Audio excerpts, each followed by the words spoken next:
Hello everybody, here is my 8th review on and it's on the comic book Batman the Chalice, published by DC Comics in 1999, written by Chuck Dixon and art by John Van Fleet.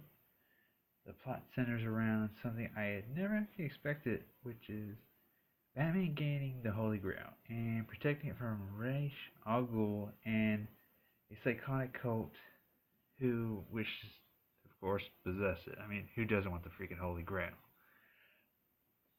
And as it's going on, it becomes more and more dangerous and much more harder for Batman to protect it, but not only as Batman, but also as Bruce Wayne, as Wayne Manor is also attacked while he's out, and Alfred is forced to protect the manor with the help of an unlikely ally in Catwoman, who, of course, was hired to also steal the Grail. So, my thoughts on this. I like the idea. It's very interesting. Essentially the concept is dealing with how Batman sees religion, I guess, and the supernatural.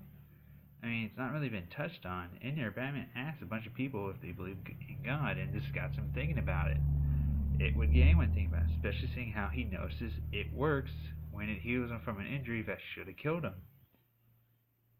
Which actually, that whole it healing from injury, he uses it like twice, if I remember correctly.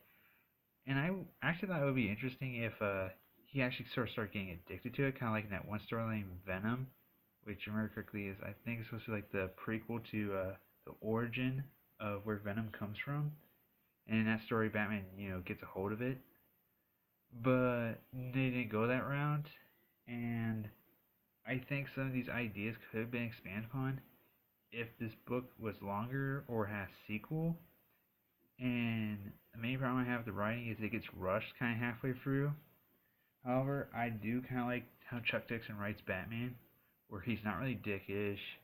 He's very open to the possibility of something different that you can't really explain through science, which makes sense in the world he lives in. I mean, at the end of the book, he talks to someone who you can't explain with real life science, even though this guy is a science fiction character, but I'm not going to spoil who he talks to at the end.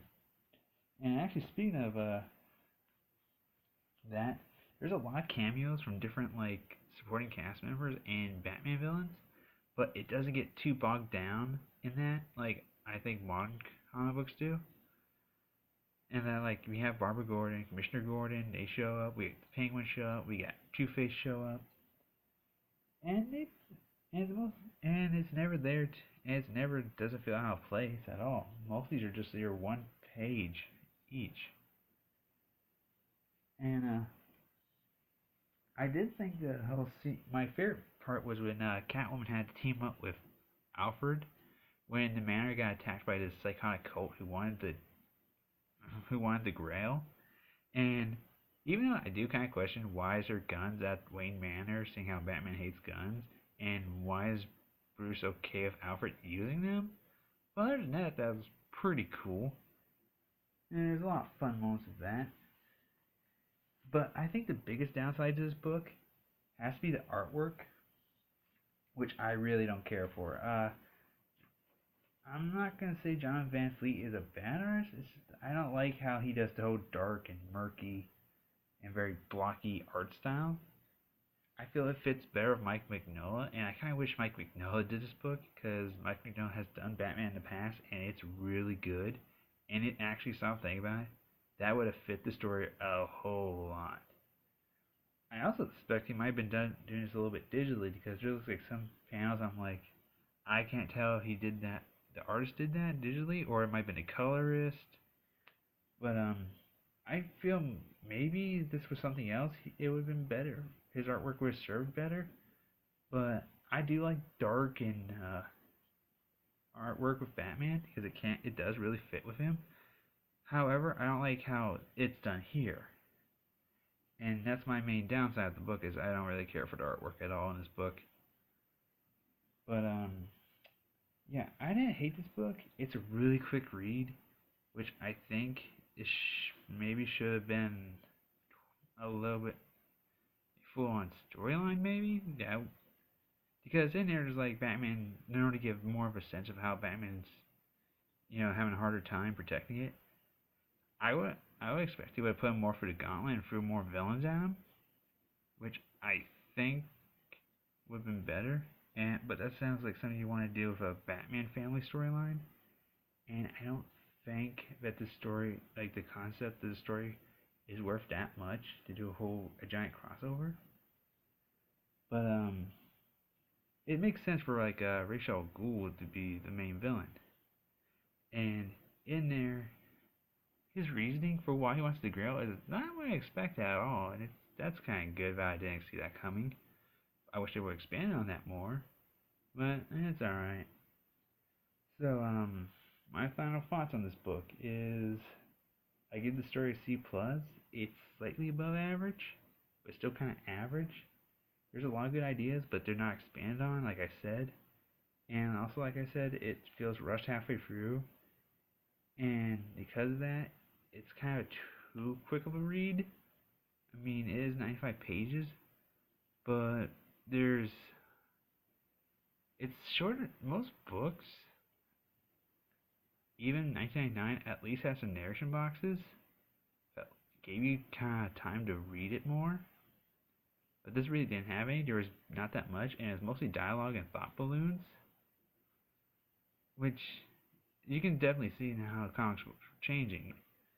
They're moving more towards like shorter storytelling, decompression, and this is what this feels like. This feels like way too decompressed.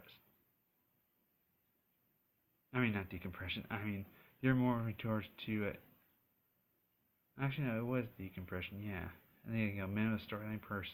Yeah. Oops, a mistake there. My biggest fault with it is the art, which I give a D plus. Um, a murky, dark style does fit the book, but I don't feel it fits the way John Van Fleet does for the book, and I feel it could have been a little bit more appealing looking.